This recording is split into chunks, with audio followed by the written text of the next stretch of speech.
Good evening, everyone. This is Moshe Frank from Frank News, streaming live from the Levine Art Gallery in Brooklyn, New York. Tonight we have a very special guest. We have former Fox News analyst Bruce Backman, who's also an aide to former Governor Protection during September 11th, so he definitely knows and had first-hand experience with crises. Correct, Bruce? Somewhat. I was junior in those years, but I still witnessed a lot, and I was there for a lot. I was in the room quite a bit. So the question is, what do we do now, today, moving forward, in your opinion? It's not about moving forward. It's about we need to come to reality about where we are, what the future is going to be, and how we're going to live. The lockdown must end now. Not in 2 weeks, not in a month, not in 6 weeks. It's got to start to end now. People are going to have to figure out how to live with coronavirus being a threat and a danger in their day-to-day lives. Locking yourself in your house is not an option. Nobody's gotten unemployment checks. Very few people have gotten adequate funds from the government to keep their businesses. Millions and millions of people have lost their jobs. We haven't even gotten to the people who've taken drastic pay cuts. Children are home. Parents can't work if they wanted to, of all ages. The damage is beyond. We have to have a conversation, an honest one, about how to live with coronavirus until it one day goes away. You know, I spoke to a rabbi, I'm not going to say who, months before, 2 months ago about this. And he said that at some point if it's a real dangerous thing, you're going to have to learn how to live with it. You can't lock people up in their houses indefinitely. Some people say we're not locking them up. We're not really locking them up. We're locking them up for sort of a few things we're locking them up. For instance, if we can figure out how people go to Costco and the liquor store, we should figure out how to open up all the retail stores, how to keep all the retail stores safe. If it requires temperature controls, face masks, gloves, hand sanitizer, limitations on how many people go into retail stores, the same thing applies to public transportation and schools. We have to have real meetings and conversations about how to live with coronavirus instead of hiding from coronavirus, because that's what we've been doing. I'm not saying it was a mistake. You definitely, I guess, experts would acknowledge and medical professionals will say we've, quote, flattened the curve. But that doesn't mean coronavirus is gone. That doesn't mean it's not going to be a threat anymore. And people have to have an honest and open conversation about how to live with it until it eventually goes away. Because this is not sustainable. Because China dealt with it first, everybody emulates in their own way the Chinese model, which is lockdown, lockdown, lockdown, lockdown. I ask people all the time, if Costco's allowed to be, if I'm a better example, if I'm allowed to go to the liquor store and buy tequila, why can't I go to the toy store to buy toys? Why does the toy store have to close? If you're allowed to buy clothing at Target, why can't somebody open up her little boutique in Crown Heights or Borough Park or anywhere else and sell clothes? Mitigation is not the debate. We need to mitigate risk as much as we can. Social distancing, masks, gloves, whatever other kinds of health precautions can be taken. But at some point, we've managed to figure out how to go to Costco, how to go to the supermarket, how to go to the liquor store, how to go to the post office, how to buy lottery tickets. We've got to be able to figure out how to do everything else. And I'm sick and tired of watching television every day, and not just television, reading newspapers, and nobody's having this conversation. It's like, well, the lockdown has to continue. For what? How many people need to lose everything until it's not worth it? How many people have to miss their cancer treatments in the hospital, miss out on chemotherapy, not go for vital screenings for other health issues? How many children have to be locked up in two-bedroom apartments with 4 and 5 kids in from communities and non-Orthodox communities? How many parents have to line up at food banks for somebody to come up and say enough is enough? It's insane, and it's wrong. And when the history books are written about this crisis and they look back at what we did in the face of danger, people are going to say we didn't do enough when we could have, and we could have mitigated a lot of other challenges had we been more proactive and had we been more honest. And my God, had we been a little bit brighter and smarter. We are, to quote my friend Dennis Prager, we are mistaking knowledge for wisdom on a regular basis. Where are the wise people? Where are they? Why don't they speak up? How come the media doesn't talk about this? It's enough already. If coronavirus is something we're going to have to live with for 6 months, 8 months, 12 months, hell, 2 years. So we're going to have to learn how to live with it. At some point, you have to learn how to live with it. People with disabilities learn how to go on with their lives. People with health challenges learn how to go on with their lives. I'm not saying this because I want to do this. I'm saying this because this is the reality today. And you can't lock people up through the summer without giving them opportunities to make a living, have their children being educated. My God, have your children have social interactions. All of these things have consequences. Drug addicts cannot be locked up and cooped up in apartments for a long period of times, especially those who are recovering, without falling into relapse. The series of social and economic challenges we are going to face because of the mistakes made by our leaders is going to be earth-shattering if somebody smart doesn't get up and say enough is enough. So now many states are starting to Sorry reopen. for the speech, but it's enough. Bruce, many states are starting to reopen already. Is that correct? Yes. Not New enough. York cannot be the first state to reopen. I agree with that. But there needs to be a conversation about what it's going to look like. There needs to be certitude. There needs to be certainty. There needs to be conversations. Everybody's attacking Georgia. Oh my God, the governor of Georgia is a monster. The governor of Georgia is showing you how it's going to have to be everywhere else. I promise you, in 2 months, everybody's going to look back at Georgia and they're going to thank Georgia for opening up early because he's really the test tube right now. He's testing everything. The restaurants, the movie theaters, the theaters, the bowling alleys, the hair salons, the nail salons, public transit. All these things have to be conversations, and there's no leadership. And you know, we look to these epidemiologists and these doctors of Dr. Burst and Dr. Fauci who haven't touched a patient with their own hands probably in decades and have no idea what's going on in the field, and honestly are not qualified to give advice on social and economic ramifications of anything. And where's the leadership? Where's somebody who gets up and says, hey, children are going to have to go on a school bus. How do we make school buses safer? How do we get kids to school safely? How do we get them safe when they're in school? How are they going to eat their lunches? Let's have logistical conversations about this. I run a Passover hotel on the side. And one of the things that we sit before my Passover hotel, I had meetings upon meetings with experts about how, if the program at the time, which obviously was never going to happen, now we see, but at the time no one knew that, how we're going to open the hotel, how we're going to serve food, how we're going to keep guests safe, what are going to be the security ramifications, how are we going to run the camp. I was going to hire people to advise me on these things because I understood that life, in my perspective, has to go on. If it has to go on, we have to find a way to make sure it's done safely. Our leaders aren't doing this, and if they're doing it, they're not doing it well. And anybody who can sit and defend them on the major news channels and newspapers without calling out this garbage, this lack of leadership, this myopia, should lose their job and they should be replaced with people who have a brain. This cannot continue. Why aren't forever. business leaders voicing their opinions like you are, Bruce? Everyone's scared because Why? the media is scaring you because they're saying that if you talk about this, it's money versus lives. It's a false choice and it's nonsense. Everything is not, it's not money versus lives. We're misunderstanding what a virus and an illness is. We need to treat the virus, but we shouldn't kill the person to treat the virus. One of the great challenges, and I'm not a doctor, that medicine has is when you treat certain parts of the body, heart, when you treat the heart, you have to be cautious that you could do something that could damage the kidneys. If you're going to focus on COVID at the expense of all else, you're going to kill the people. You have to deal with COVID, realizing that it's part of a larger body. There are other limbs, there are other arteries, there are other parts of a human being, of a nation, of a people. COVID is a serious thing. I'm not here saying it's a hoax. I'm not here saying you shouldn't take mitigation standards. I'm saying let's have a real conversation about how we're going to live in So this New York City era should open up. with making a living, paying our bills, educating our children, and taking care of our other health needs and social and political needs, Because socioeconomic needs.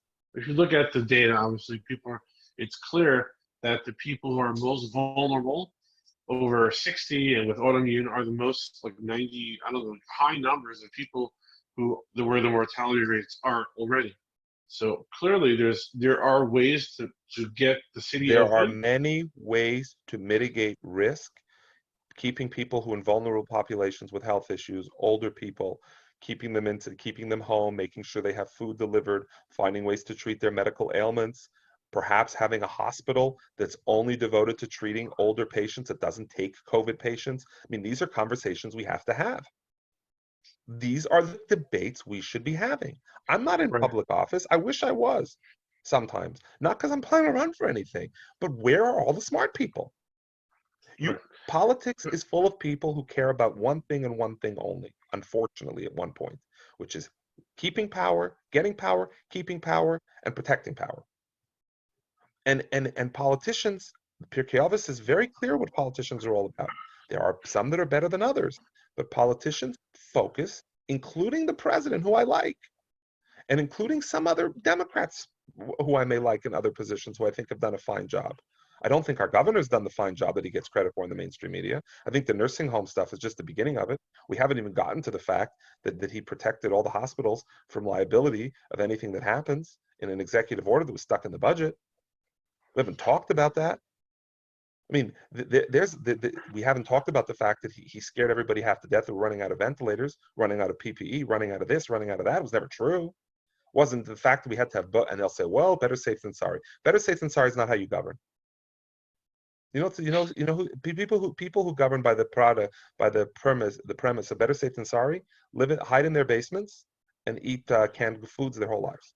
That's not how you live your life.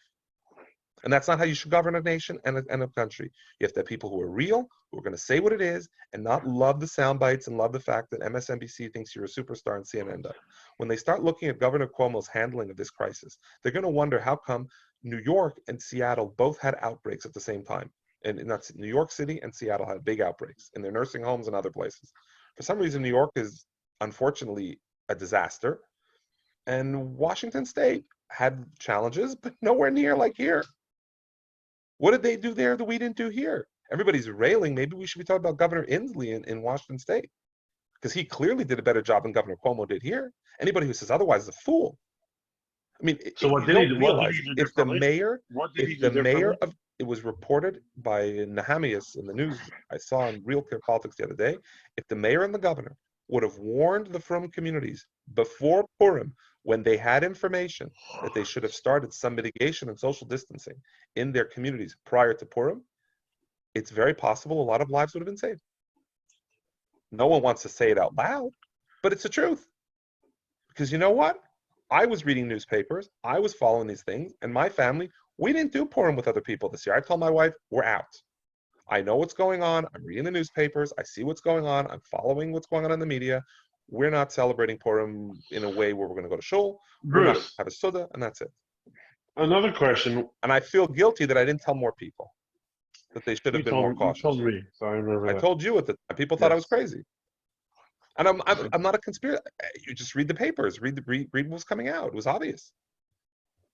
Bruce, in 1918 was the Spanish flu, and I mean, I'm just put it that millions and millions of people died. However, it seems like America is more prepared for a nuclear bomb than another Spanish flu, correct? I think the Spanish flu of 1918, which was in 1918 and 1919, right at the end of World War I, it started in. There's a lot of lessons to be learned from it, and it's important. But the flu, that flu is not coronavirus, and we are not 102 years later, we're not the same country. People have to understand that our hygiene, our medical facilities, our levels of education, the way we live, the fact that people are not cramped up the same way they were in inner cities, which is people who got hit the hardest at the time initially, especially in Philadelphia. It's not the same. However, it teaches a lot about pandemics. I mean, there have been other pandemics in America. There was pandemics of the Asian flu in 1957, I think, or 58. Hell, there's been bad flu years beyond that. Plus, there was SARS. SARS in Asia in 2004 or five. I mean, you've had other pandemics. Were we not prepared? I mean, I think if we would have had better, I think if the virus would have come out of a European country first, and we wouldn't be dealing with China and the Chinese Communist Party and the way they disseminate information, I think we would have probably been better prepared based on the fact we would have had better information. I mean, you can only prepare as much as based on the information you're provided. You can't be prepared beyond that. That said, I think that there were people in the administration who were very concerned about it. I think there was very few people in the media who were very concerned about it. I know Tucker Carlson was out in front of it. I know Senator Tom Cotton was out in front of it. I know, according to a memo that I saw, that Peter Navarro was out in front of it, who's the president's trade advisor. I know that there was probably, I think it doesn't seem like Anthony Fauci was all that far out in front of it, based on comments he made on television, the doctor, America's doctor. I mean, I can assure you one thing, he's not my doctor, and I ain't going to him. I don't care what anybody says. You can have him, America's doctor. I mean, Dr. Kevorkian then is also America's doctor. Anthony Fauci is America's doctor. He's promising everybody a vaccine. He's working on an AIDS vaccine now for over 30 years. Where is it? What's this false hope? You have to learn how to treat the virus. You have to learn how to deal with the virus, like we deal with the flu, like we deal with a lot of other things out there. Once upon a time, there was a great article written by a speechwriter for Ed Koch. Didn't get a lot of press. I think it was the New York Sun about 6 weeks ago. And he said, once upon a time, we knew that there was sickness and there was illness and people were going to have negative consequences. And we learned how to live with it and manage it. Obviously, today, we don't want that. No one wants anyone to die. I mean, my God, I mean, the sheer number of people who were lost in the Crown Heights community. I mean, every day you looked at COL, and you were just like, oh my God. And you look at the kinds of people who were lost in Crown Heights, Rabbi Groner and the Shel Friedman, Rabbi Friedman. I mean, you're talking about real Gedolei Yisrael to the Lubavitcher world. That's just our community. You leave our community, you go to other communities, and you find out all these people who lost their lives. Did it have to be this way? I don't know, but it's here, and we have to learn how to live with it. So Instead on of one hiding in hand, our houses indefinitely. right. So on one hand, you're saying that they were not. Sorry, I'm getting a little carried away, but I'm very upset about it because this is not a practical solution this is not practical. It never was. So it's a little seesaw effect. At the beginning, you're saying they were not prepared enough, but now they're not opening up enough quickly at the same point. No, it's not a seesaw effect. They weren't prepared to deal with the virus. That's one, obviously. But they also told us that the only reason we shut down the economy is they told us they need to flatten the curve so the hospitals could keep up with the flow. The hospitals kept up with the flow. In fact, the hospitals, based on all the additional stuff that we provided in New York City and the rest of the country, were over-prepared. Hospitals are furloughing staff. Many of them are on the verge of bankruptcy. They're accruing terrible debt. They don't make that much money on coronavirus versus all the other things. They need money. I mean, the hospitals, I hate to tell you this, and people are going to get mad, they're not that full. Emergency rooms are very quiet. Regular emergency rooms are very quiet, and elective surgeries are being put off. Now they're trying to put them back in, but for a month and a half, they were put off. It's not sustainable. And the plan should never have been to lock down. It should have been COVID. How do we deal with COVID without destroying America and losing as few lives as possible? I hate to bring this up. Bruce, if you're the mayor, open everything up. No. Protect the vulnerable. If I'm the mayor, we would have been working. I mean, I don't think I would have favored, in retrospect, I don't know. Did you have to do a lockdown to slow the growth? That's a conversation for people above my pay grade. But today, based on the reason we did the lockdown, there's no reason to have a lockdown. Off the record, Even in New York. The local doctor here said that based on the community, the way it's set up, whoever got it already got it. And he says that they could reopen Crown Heights, especially its community that everyone was together per anyway. It's contagious enough that whoever got it and was affected got it, and you could go back to normal. That's off the record from the doctor. I would say the main doctor in Crown Heights. I mean, I don't know. I don't live in Crown Heights anymore, so I can't speak to that. But there's an argument. It's not a question of opening up. It's a question of it's a threat. It's real, and we need to have a way to open up. We have to figure out a way to do everything. How are we going to do things? And then do it. I mean, I don't believe that we should be closed past May 15th. I don't believe that stores should be closed. I think all retail establishments should be open right away. I think retail establishments should be open ASAP. What about parties? Pardon me? Parties. What about parties? Not yet. Weddings, bar mitzvahs, I think engagement parties. those, based on the size and the crowds, those are going to be much more difficult to do. And those are not, see, I'm not a radical where like open it up, it's not real. I'm saying let's open as much as we can open based on information we have. Let's be honest, if you mitigate, you're 6 feet apart, you don't stuff into stores, there's not big crowds, and you wear a mask, there's no reason that every retail establishment on a street in New York City today can't be open by that standard. There's just no reason. I mean, ask the medical doctors to tell you the reason. And what it'll end up coming to, there's no science behind it. Ask them for the science. Doesn't exist. Ask them for the science of lockdowns, by the way. Probably isn't there either. They'll just tell you, look at the results. The lockdown is hiding from the virus. It's not overcoming the virus. Don't fool yourself. You don't overcome the virus by hiding in your house. You You slow overcome down. by the virus because eventually the virus makes its way through and it dies down, like all other viruses. And they'll tell you, oh, well, this virus is different. Is it really? I mean, the whole point was to flatten the curve. Nobody ever said that if we hide in our houses, we're going to come out of our house one day, the virus is going to be gone. That was never the promise, but stores should reopen. Why should the children's clothing stores in Crown Heights be closed while The those Target same Center. families in Crown Heights are going to Target to buy children's clothes there? Socks, all those kinds of products. Why should the toy department in Walmart be open and Mr. Greenberg, no? He has that store Celebration on Kingston Yeah. Avenue. Mhm. Why should he have been closed? Yeah. I don't know if he is, but I mean, why should he be closed? Why I should think people go to because Walmart to buy Target toys? sells food, so if they all start selling bananas with their toys, then I guess they'll be allowed to open. Yeah, but it's not the point. I mean, we picked, the governor got on television, he said there's essential workers, there's essential and non-essential. Who gets to decide who's essential? They'll say, oh, well, there's a standard, the government said. You know what? My kids think that whatever I did for a living was essential.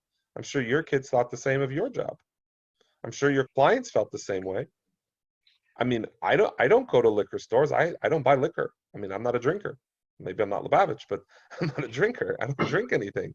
And I don't go to a liquor store. It's not essential to me. I would much rather go to the ice cream parlor. I'd much rather take my kids to the candy store. And those things are closed because it was determined they're not essential. I mean, who's to say what's essential? Bruce, thank you very much. This You're is welcome. Moshe Frank from Frank News with Bruce Backman, former Fox analyst and former Thank you, aide to Moshe. John Pataki. Sorry to get too during carried away. I 9/11. just feel strongly about these No, things, and I appreciate the time. I really appreciate your insight. Very straightforward, very also unique perspective because some people on I would say the far right say, "Oh, it was a hoax, the whole thing." I think you have a very good perspective where you started taking your precautions very early, and now you say it's time to open up very early, quote unquote, as well. So I mean, I very think we know. I think we're ready. great. I Thank think you, we're Bruce. ready. Have a good one. Thank you.